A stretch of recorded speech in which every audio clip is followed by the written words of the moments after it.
Episode की शुरुआत होती है और हम देखते हैं कि मामी काजुया को बोलती है कि अगर तुम आज रात के लिए मेरे घर पे आना चाहो तो तुम आ सकते हो। और ये सुनते ही काजुया मन में सपना सोचने लगता है कि आज रात तो सीन ही बना दूंगा। और अचानक से हम देखते हैं कि मामी का फोन बजता है और उसके अंदर हम देखते हैं कि मामी की फ्रेंड का मैसेज आया होता है कि मामी कमाल कर दिया, आज रात तो तुमने उन दोनों के बीच में आग लगाई थी। बस सब पीछे मत हटना, दोनों के बीच में ब्रेकअप करा के मानना। और फिर मामी बोलती है सॉरी यार, मेरा भाई का मैसेज आया है, शायद वो आज रात को मेरे घर पे आ सकता है। और ये सुनते ही काजुया एकदम से अंदर ही अंदर रोने लग जाता है, उसके खून के आंसू निकल रहे होते हैं। और फिर वो बोलता है कि कोई बात नहीं, वैसे भी मैं अपने रूम पे चला जाऊंगा, कोई दिक्कत की बात नहीं है। और फिर वो सोचता है कि मैं इसको क्या बोल दूं कि मेरे रूम पे आ जाए। और अचानक से उसको उल्टी आने लगती है तो वो भाग के उल्टी करने जाता है। वो उल्टी कर रहा होता है तो मामी उसको एक कोल्ड ड्रिंक टाइप कुछ पिलाती है और बोलती है कि चिंता मत करो, इससे तुमको थोड़ा रिलीफ मिलेगा। और फिर वो सोचता है कि क्या मामी को मैं बोल दूं कि मेरे रूम पे आ जाइए। और फिर वो बोल देता है मामी अगर तुम चाहो तो आज रात के लिए मेरे रूम पे आ सकती हो। और फिर मामी उसको देखते ही एकदम से चौंक जाती है, तो वो सोचता है कि अगर मामी को बुरा लगेगा तो फिर वो वापस बोलने लगता है अरे नहीं नहीं, मैं तो ऐसे बोल रहा था कि मेरे रूम पे आ सकती हो तुम, मैं मेरे पास एक फिश भी रखी है, मैंने फिश खरीदी है, तो मैं तुमको अपनी फिश भी बताना चाहता था। ऐसा कुछ नहीं है, तुम नहीं आना चाहती तो। मामी बोलती है कि तुम इतना डर क्यों रहे हो, चिंता मत करो, कोई टेंशन की बात नहीं है, मैं आ नहीं सकती लेकिन तुम इतना डरो मत। और फिर वो काजुया के सिर के ऊपर हाथ रख देती है और फिर काजुया रोने लग जाता है। और काजुया सोचता है कि मैंने मिजुआरा को हर्ट किया है, उसने मेरे लिए कुछ बोला और मैंने उसी को हर्ट कर दिया। अब ना तो मैं उधर का रहा हूँ ना इधर का रहा हूँ, अब ये मेरे सिर के ऊपर ऐसे हाथ फेर रही है जैसे मैं इसका कुत्ता हूँ। और फिर मामी बोलती है कि तुम सच में बहुत अच्छे हो काजुया, लेकिन तुम्हारी वो गर्लफ्रेंड वो बिल्कुल अच्छी नहीं है, वो सच में बहुत ज्यादा घमंडी है। मुझे बहुत बुरा लग रहा है कि तुम जैसे अच्छे लड़कों को ऐसी घमंडी लड़की मिल गई। और फिर ये सुन के काजुया बोलता है कि नहीं, वो बहुत अच्छी लड़की है और उसने हर सिचुएशन में मेरा साथ दिया है और मैंने उसको हर्ट किया है, मुझे उसको जाके माफ़ी मांगनी पड़ेगी। और फिर वो वहाँ से भाग के मिजुआरा के बारे में सोचता है कि मैंने मिजुआरा को बहुत ज़्यादा हर्ट किया है, वो मुझे कभी माफ़ नहीं करेगी। और फिर वो मिजुआरा के घर की घंटी बजाता है, लेकिन अचानक से हम देखते हैं कि मिजुआरा भी वहाँ से बाहर से आ रही होती है। और फिर वो मिजुआरा को बोलते हैं मिजुआरा मुझे माफ़ कर दो, मैंने तुमको हर्ट किया है, सच में मैं बहुत ज़्यादा बुरा हूँ। और फिर वो रोने लग जाता है तो मिजुआरा बोलती है कि इसमें कोई गलत बात नहीं है, अगर तुम किसी से प्यार करते हो तो तुम हर सिचुएशन में उसी का साथ देते हो। अगर मैं भी तुम्हारी जगह होती तो मैं भी ऐसे ही करती बिल्कुल, क्योंकि जिससे हम प्यार करते हो उसको हम इतनी आसानी से जाने नहीं दे सकते। और ये सुन के एकदम से काजुया खुश हो जाता है कि मिजुआरा मेरी फीलिंग को समझ सकती है। और फिर वो एकदम से मिजुआरा की तरफ गले मिलने के लिए झपटता है, लेकिन मिजुआरा उसको अपनी टांग से रोक लेती है और बोलती है कि दूर रहो। और फिर हम देखते हैं कि काजुया और उसके सारे फ्रेंड बीच पे घूमने जा रहे होते हैं और काजुया का फ्रेंड बोलता है कि तुमको मिजुआरा को भी साथ में लाना चाहिए था। तो काजुया बोलता है कि नहीं यार, मिजुआरा और मामी के बीच में लड़ाई है और अगर मैं मिजुआरा को यहाँ पे लेता तो सिचुएशन और ज़्यादा ख़राब हो सकती थी, इसलिए मैं मिजुआरा को नहीं लेके आया। तो उसका फ्रेंड बोलता है कि मामी ने भी बोला था कि मिजुआरा को साथ में लेके आना, ताकि उन दोनों के बीच में जो अनबन हो गई थी उसको वो सॉर्ट आउट कर सके। और फिर हम देखते हैं कि काजुया सोचता है कि मामी कितनी अच्छी है, मामी इतनी एंजल टाइप की लड़की है और मैं उसके बारे में ऐसा सोच रहा था। और फिर हम देखते हैं कि काजुया सोचता है कि अगर मैंने फिर से मिजुआरा को रेंट पे लिया तो मेरे सारे पैसे बर्बाद हो जाएंगे, इन चक्कर के अंदर मेरे सारे पैसे बर्बाद हो जाएंगे मिजुआरा को लेने के चक्कर में। और फिर वो होटल पहुंच जाता है और फिर काजुया सोचता है कि काश मिजुआरा की जगह पे मामी होती जिससे मैं अपनी दादी को मिलवाता, दादी कितनी खुश होती। लेकिन ये ट्रिप मेरे पास एक मौका है मामी को फिर से अपने पास लाने का। और दूसरी तरफ हम देखते हैं कि मामी कॉल के ऊपर मैसेज पे बात कर रही होती है। क्या नाम है उसका, मिजुआरा, कुछ ऐसे ही नाम है ना। मैं बिलीव भी नहीं कर सकती कि 1 महीने में उसने नई गर्लफ्रेंड बना ली। अब चाहे कुछ भी हो जाए मैं उन दोनों का वापस से ब्रेकअप करा के ही मानूंगी। अब मेरा ज़िंदगी का बस एक ही मकसद है कि मैं उन दोनों का ब्रेकअप करा दूं। और इधर हम देखते हैं कि उसकी फ्रेंड आ जाती है दूसरी और वो बोलती है कि यहाँ पे क्या कर रही हो, तो वो बोलती है कि नहीं बस कुछ नहीं।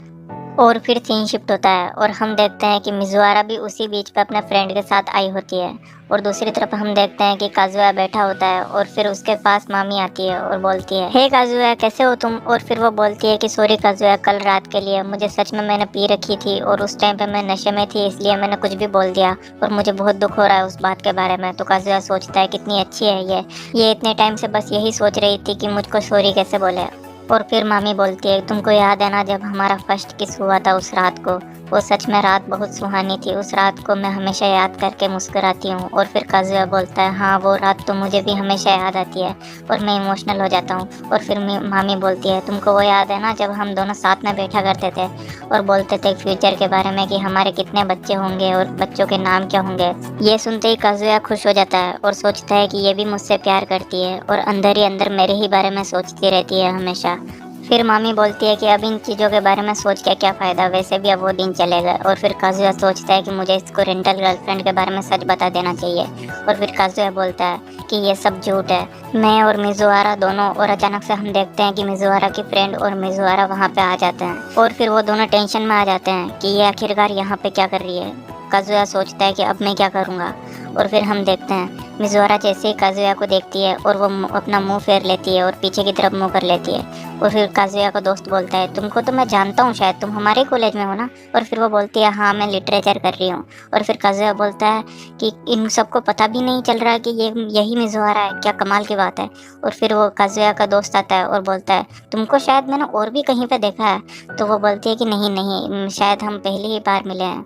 और फिर वो मिजुआरा की फ्रेंड और मिजुआरा वहाँ से चली जाती है। और फिर हम देखते हैं मामी बोलती है कि काजुया तुम कुछ बोलने वाले थे ना मुझे, तुम कुछ बोल रहे थे कि तुम कुछ झूठ बोल रहे हो और फिर ऐसे ही कुछ। तो काजुया बोलता है, नहीं नहीं, मैं तो बोल रहा था कि कल रात को जो हुआ उसके लिए ज़्यादा टेंशन लेने की ज़रूरत नहीं है, मिजुआरा ने तुमको माफ़ कर दिया है, चिंता मत करो। और फिर हम देखते हैं काजुया बाथरूम में जाता है और फिर रोने लग जाता है कि यार अब मैं क्या करूँ, यहाँ पर तो मिजुआरा भी आ गई है और मामी भी है, अगर हम दोनों फंस गए तो क्या होगा। और फिर वो सोचता है कि मामी मेरे बारे में कितना अच्छा सोचती है, कितनी अच्छी लड़की है वो, और मैं उसके बारे में फालतू वो गलत सोच रहा था। अब मुझे वापस कैसे न कैसे करके मामी को अपना बनाना पड़ेगा। और हम देखते हैं कि अचानक से गेट खुलता है बाथरूम का और वहाँ पे मिजुआरा आ जाती है और काजुया बोलता है, सॉरी मैं गेट बंद करना भूल गया था। और मिजुआरा एकदम से वापस बाहर चली जाती है। और फिर हम देखते हैं काजुया अपना हाथ बाहर निकालता है और मिजुआरा को भी अंदर खींच लेता है जबरदस्ती। और फिर मिजुआरा बोलती है, आखिरकार तुम यहाँ पे क्या कर रहे हो, मैं जहाँ भी जाती हूँ तुम मेरे पीछे पीछे आ जाते हो। तो काजुया बोलता है कि यही सवाल तो मैं भी तुमसे पूछना चाहता हूँ। वैसे कल रात के लिए सॉरी, मुझे बहुत ज्यादा बुरा लग रहा है, मैंने तुम्हारी फीलिंग्स को हर्ट किया, मुझे माफ कर दो। और फिर मिजुआरा बोलती है, उसकी कोई जरूरत नहीं है, और तुमने वैसे भी कल रात को माफी मांग ही ली थी।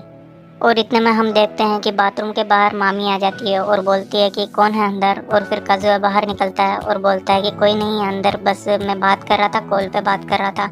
तो मामी बोलती है कि नहीं मुझे पता है, तुम्हारा फ़ोन तो बाहर पड़ा था और अंदर किसी लड़की की आवाज़ आ रही थी। तो काजुआ बोलता है नहीं ऐसा कुछ नहीं है। तो मामी बोलती है कि झूठ मत बोलो यार, तुम्हारी शक्ल से मुझे सब दिख रहा है कि तुम झूठ बोल रहे हो। और फिर मामी हाथ बढ़ाती है अपना और बाथरूम का दरवाज़ा खोलने के लिए। और जैसे ही मामी अपना हाथ बढ़ाती है, काजुआ सोचता है कि मामी को सब पता चल जाएगा कि मिजुआरा और वो लड़की दोनों एक ही है। और अचानक से बाथरूम का दरवाज़ा खुलता है और हम देखते हैं कि मिजुआरा बिकनी पहन के बाहर निकलती है और बोलती है कि हे काजुया क्या हुआ। और फिर हम देखते हैं कि माली का एकदम से दिमाग खराब हो जाता है कि ये आखिरकार यहाँ पे क्या कर रही है। और फिर हम देखते हैं कि काजुया के दोस्त भी वहाँ पे आ जाते हैं और वो मिजुआरा को देख के एकदम से चौंक जाते हैं। और फिर वो काजुया को बोलते हैं कि तुम आखिरकार बाथरूम में क्या कर रहे थे। तो काजुया बोलता है कि कुछ नहीं, बस वो हम थोड़ी बात कर रहे थे। फिर काजुया का दोस्त बोलता है कि मुझे पता है कि तुम अंदर क्या कर रहे थे, लेकिन अगर तुमने ऐसा कुछ किया तो तुमको पता है तुम्हारे साथ क्या होगा। तुम इसी लड़के के साथ अगर कुछ किया तो फिर तुम कभी किसी और लड़के के साथ कुछ नहीं कर पाओगे, तुम्हारी एक्सपेक्टेशन हमेशा हाई हो जाएगी और फिर किसी और लड़के के साथ तुम्हें फीलिंग ही नहीं आएगी। कम से कम अपने परिवार वालों के बारे में तो सोचो कि तुम क्या करने जा रहे हो। तुम अपने परिवार वालों को सोचो कि उनको कैसा लगेगा कि तुम्हें कभी किसी और लड़के के साथ फीलिंग नहीं आएगी। अगर वो भी हाँ कर दे तो भी तुम ऐसा कभी नहीं करोगे। और दूसरी तरफ हम देखते हैं कि मिजुआरा को देखते ही एकदम से मामी अपनी खुद की तरफ देखती है और सोचती है कि ये तो मुझसे बहुत ज़्यादा हॉट है। और फिर वो एकदम से मिजुआरा को देखते ही अपनी जैकेट के चेन बंद कर लेती है। और फिर वो बोलती है कि सॉरी मिजुआरा, कल रात को मैंने तुमको जो भी बोला उसके लिए सॉरी सच में। और फिर मिजुआरा भी बोलती है कि मेरी तरफ से भी सॉरी, मैंने भी तुमको हर कुछ बोल दिया कल रात को। और फिर वो साइड में जाके बात करती है कि वो यहाँ पे क्या कर रही है। सॉरी माय फुट, मैं उसको बताऊंगी कि आखिरकार मैं क्या चीज़ हूँ। और फिर वो ऐसे गुस्से में हर कुछ ही मैसेज कर रही होती है। और पास में हम देखते हैं कि एक लड़का आता है मामी के पास और बोलता है कि क्या तुम फ्री हो। और फिर मामी उसको ऐसी नज़रों से देखती है, गुस्से की नज़रों से, कि वो डर के भाग जाता है कि ये मारेगी मुझे। और फिर हम देखते हैं मिजुआरा काजुया को बोलती है कि अब तुम कुछ ना कुछ बहाना बना के इन सभी को बोलो कि मुझे कुछ ना कुछ काम आ गया था इसलिए मैं चली गई, ठीक है, और मैं जा रही हूँ यहाँ से। और अचानक से हम देखते हैं कि वहाँ पे मामी आ जाती है और बोलती है कि दोनों कपल्स आपस में बात कर रहे हैं, हाउ सो क्यूट। और फिर वो उन दोनों को बीच पे ले जाती है और फिर काजुया बाद में नहा रहा होता है तो उसके पास जितने भी लड़के होते हैं वो सब सिर्फ और सिर्फ मिज़ोरा की बात कर रहे होते हैं कि यार वो लड़की कितनी ज़्यादा हॉट है, इसके इसका कोई बॉयफ्रेंड होगा, अगर किसका कोई बॉयफ्रेंड हुआ तो उसकी तो लाइफ सेट है। और फिर काजुया सोचता है कि यार मिज़ोरा इतनी खूबसूरत है और इतनी अच्छी लड़की है, वो उसका और मेरा तो बिल्कुल मेल ही नहीं है, फिर भी वो मेरी इतनी मदद कर रही है, सच में बहुत ज़्यादा अच्छी है। लेकिन इन सब के बावजूद मैं इन सबको बता दूंगा कि हम दोनों का ब्रेकअप हो गया है और हम दोनों अलग हो गए हैं, ताकि कोई मैटर ना हो। और इतना में हम देखते हैं कि मामी काजुया को आवाज़ देती है कि माँ काजुया प्लीज़ इधर आओ, मुझे कुछ काम है। और फिर मामी बोलती है कि मेरा ब्रेसलेट इधर ही किधर गिर गया है, प्लीज़ उसे ढूंढ लो। सच में बहुत ज़्यादा महंगा ब्रेसलेट था, अगर वो खो गया तो मैं क्या करूँगी। और हम देखते हैं कि मामी का पैर अचानक से एक पत्थर के ऊपर गिरता है और वो एकदम से बैलेंस बिगड़ के काजुया के ऊपर गिर जाती है। और एकदम से जैसे ही वो काजुया के पास जाती है वो काजुया को किस कर लेती है। और दूसरी तरफ हम देखते हैं कि मामी की फ्रेंड मिज़ोरा को भड़काने का काम कर रही होती है कि तुम्हारा बॉयफ्रेंड इतनी सारी सिंगल लड़कियों के साथ ट्रिप पे आया है, तुमको जलन तो होती होगी ना, ऐसे लड़कों के ऊपर बिल्कुल भरोसा मत किया करो, लड़के सब एक जैसे होते हैं। तो मिज़ोरा बोलती है चिंता मत करो, मुझे भरोसा है पूरा काजुया के ऊपर, काजुया बहुत अच्छा लड़का है, वो कभी मुझको धोखा नहीं देगा। और दूसरी तरफ हम देखते हैं कि काजुया और मामी